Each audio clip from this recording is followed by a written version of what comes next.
Mayroon naman tayong mga katiknoy na mga board, mga double plus. Nilagyan ko nito mga katiknoy ng mga code para pagka dumating yung buyer namin o maipadala man namin to sa Maynila, alam na agad nila kung anong code to. Pero siyempre tinitignan pa nila yan kung tama nga ba yung mga code namin.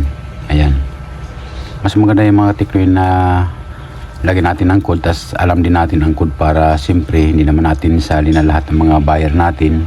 Meron talagang mga iba dyan sabihin na kunwari 3 plus, sasabihin lang A plus da, di ba? Malaking bagay na yung mga katiknoy.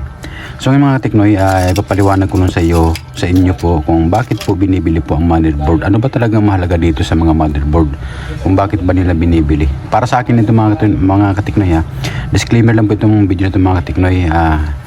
Ang ina-upload po natin dito sa YouTube ay bis lang po sa ating mga naging experience at hindi po tayo dito nagmamagaling. So yun ang mga katiknoy, itong mga motherboard na to, yung mga code na yan. So napakita ko lang sa mga katiknoy dito kung ano ba talaga bakit ba binibili ang motherboard.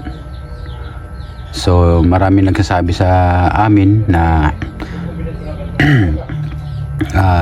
namimili nga kami ng mga board o mga cellphone ng mga sira, sinasabi sa amin. So binibili nila yan dahil dahil may ginto nga daw. Pero para sa akin mga tiknoy, binibili nila ang board hindi po dahil sa ginto. Kasi na-experience ko na yung mga tiknoy kung sa ginto pa, kung ginto pa ang mahalaga po sa kanila pa, sa board, hindi po nila, kunwari po may damage po yung mga ganito. Ayan, kunting bungi lang kasi ito, kunting gasgas lang ito mga tiknoy, itong pinaka-CPU ng cellphone, kunting gasgas lang yan, mabungian na po dito ng konti, hindi na po nila binibili. So kung ginto po ang dahilan, kung ginto po ang habol nila dito sa board, bibilhin po dapat nila dahil ginto lang pong hinahabol na sa motherboard, di ba? So nagasgasan lang, na bungian lang dito ng konti sa kanto na halos hindi nga mahalata, hindi na po nila binibili ang board. So simple mga katiknoy, para sa akin hindi po ginto po ang habol nila sa motherboard, kundi ito yung dalawa nito, itong CPU na to. Ito po yung mahalaga po sa kanila mga katiknoy. Dahil alam nyo kung bakit, ipapaliwanag ko mga katiknoy. Dahil nakabaklas pa ako ng motherboard na ganito dahil sa sobrang kalawang po dito sa frame. Pinilit ko po siyang baklasin dahil wala pa akong pambaklas na kalawang na yung mga ganito ko, hindi na po talaga kaya. So ang ginawa ko, pinursa ko po sa ganito, pinursa ko ng ganito hanggat sa nabali po, putol talaga ang board sa ganito, putol. Pero putol talaga mga tiknoy ang board nito, pero binili pa rin nila dahil yung pinaka CPU o chips ng cellphone andyan pa po siya, wala siyang damage, wala po siyang gas-gas o wala po siyang bungi. Binili po nila kahit naputol na po ang motherboard. So ibig sabihin, hindi po ginto ang habol nila sa board, kundi itong dalawa na to, itong pinaka may code ng cellphone po. Ito yung dito po kumukuha tayo mga tingin ng code sa motherboard. Ito po yun. Ito double plus ito mga tiknoy. Marami nagtatanong dyan kung bakit daw, paano ko malalaman na double plus. Dahil meron po kami mga tiknoy na mga code, mga listahan po ng mga code. Meron po akong upload dyan. Marami pong nag-message sa akin na pakipasa doon ng code, pero panoorin nyo po mga video dahil meron pa akong video dyan na nandyan na po yung mga code. So ito kaya na tinawag ko na double plus to mga tiknoy dahil andito po siya. Dito natin makikita, malabo lang po mga tiknoy, pero yan po ang dito po tayo kumukuha ng code yan. Ayan po, ayan ang code yan, double plus po yan mga tiknoy. May nagtatanong dyan paano ko nalaman na double plus yan, dahil meron po tayong listahan dito mga tiknoy. Ayan. Ayan o. Ayan, may mga listahan po tayo dyan. Meron, sinend ko na yan sa video mga tiknoy. Ayan, double plus po yan. Ayan, makikita mo ng mga tiknoy dahil ayan mga H9, TQ, 27A o DF, TMC. So double yan mga tiknoy. Makikita nito marami ng mga tiknoy. Meron kong video dyan, sinend ko dyan. Sin ko ba dyan sa, mayroon akong upload yung mga Teknoy na nandun po yung mga listahan po ng code. Ayan. Andito. Ayan. So magsisinul ako dito mga Teknoy. Panoorin nyo po itong video na to dahil magsisinul ako dito ng panibagong sa mga code naman isisin ko ulit dyan. Dahil, so pasok na natin. Ito mga Teknoy, ready na po ito. Pang ano na to, binta na to. Ito yung mga Teknoy, yung mga nabili namin na masirang cellphone sa mga bahay-bahay. Nag-ikot-ikot kami dito, halos naikot na po namin dito mga Teknoy ang buong Masbate, maliban lang po sa mga lugar na mga papuntang isla dahil simple kailangan natin magbangka doon. Pero dito mga Teknoy sa Masbate mismo, sa proper o sa mga iba't ibang lugar na naabot ng service namin, napuntahan po namin yan. So may bihira na pong lugar dito sa Masbate na hindi namin napuntahan. Ito yung mga camera, importante din yung mga Teknoy, binibili sa amin itong mga camera na to, kaso ang isang piraso 3 piso. 3 piso mga Teknoy, mga ganitong camera. So iniipon namin yan. Siyempre pagka marami tayo maipon dito, malaking bagay na rin. So bukod ng mga Teknoy, ang pagkabaklas natin dito ng ganito, kailangan dandahan lang tayo para hindi magasgasan ang ating motherboard. Kasi pagka nagasgasan yan, tulad ng sinabi ko po sa inyo na kunting gasgas lang, ayaw na po nila, hindi na po nila binibili.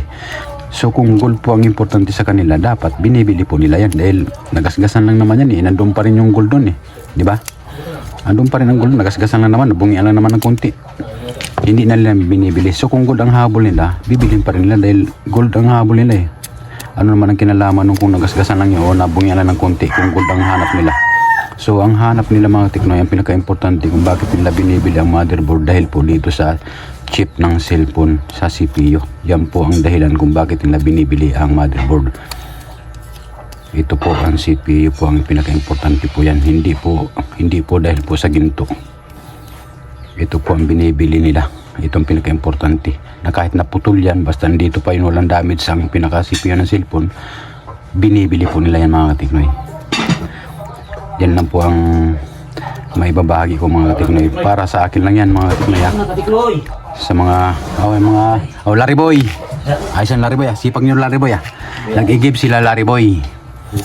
Ang mga kasama natin mga Teknoy, si Larry Boy na driver namin. Yan, give. Sipag yan. Yes. So ano mga Teknoy. Ito naman double plus ng mga Teknoy. Ano to? Sa Realme C11. Realme C11 2020 double plus po ito. So hindi natin makita ang code niya, malabo sa camera, pero double plus po itong ganito. Halos kabisado namin mga Teknoy ang mga code ng isang unit dahil siyempre sa tagal na po namin dito na hindi pa nag-uso ang cellphone, mga tablet pa lang ang nabibili namin na ginagawa namin. So alam na namin, kabisado po namin itong mga code kung anong code ng isang unit. Automatic mga Teknoy, pagka A plus 16 gig yan. Tapos mga double plus naman, automatic yan. Double plus automatic yan, 32 gig yan. Tapos mga 64 GB naman, pagka non-code yan 64, pero pagka may code yan, makikita po natin dito sa mga listahan, automatic po yan 3 plus. Ang 64 GB 3 plus po yan. Pero pag non-code 64 GB lang. Ang 4 plus naman mga Teknoy, 128 yan. Pero pagka wala dito ang 128 na unit sa code, non-code po yan pero 128 siya.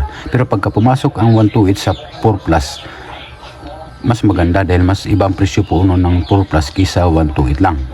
Magkaiba po yan. So panoorin nyo na ito mga Teknoy ang mga video na, ang video na to, para makikita nyo dito ang mga code na isisin ko po dito sa video na to para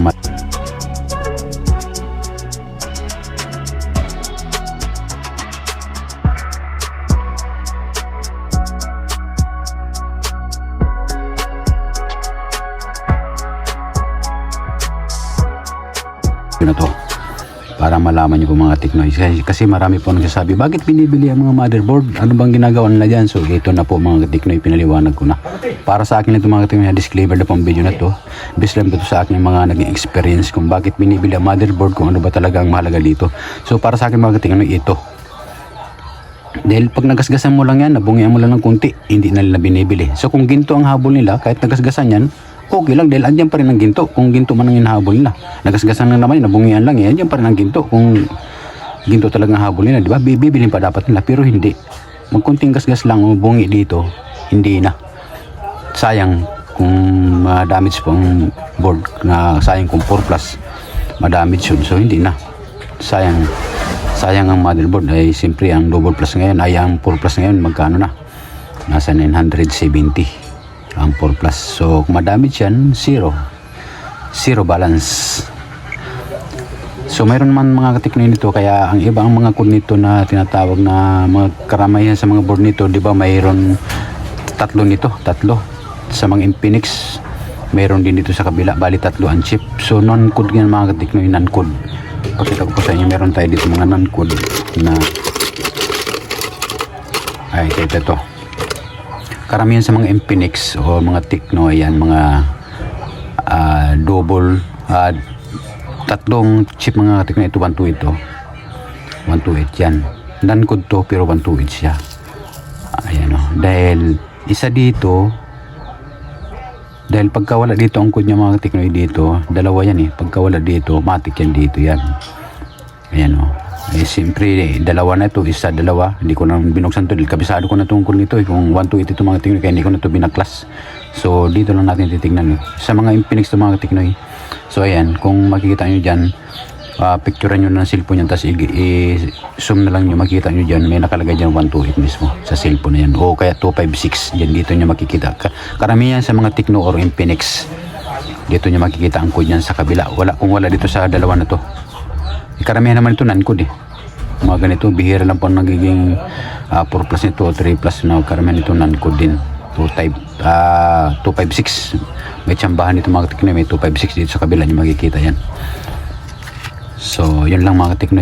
Sana kung nagustuhan nyo to ang video na to, paki-subscribe ng mga Tecno sa munting channel natin. So yun lang mga Tecno, maraming salamat. Sana naintindihan yung paliwanag ko dahil maiksi na video lang to. Sana sa sunod magbibideo ulit tayo kung paano makikita, kung saan talaga makikita ang code, o bakit ko nasabi na ganito ang code nyan, o 4 plus, 3 plus, o double plus. So yun ang mga Tecno, sa sunod na video gagawa tayo ng ganyang video. So dito lang muna mga Tecno, hanggang dito na muna ang simpleng video na to. Maraming salamat po sa inyong mga panonood sa simpleng video natin. Magkita-kits po tayo sa mga susunod na mga video. Ingat po kayo palagi, and God bless po sa ating lahat. Bye bye.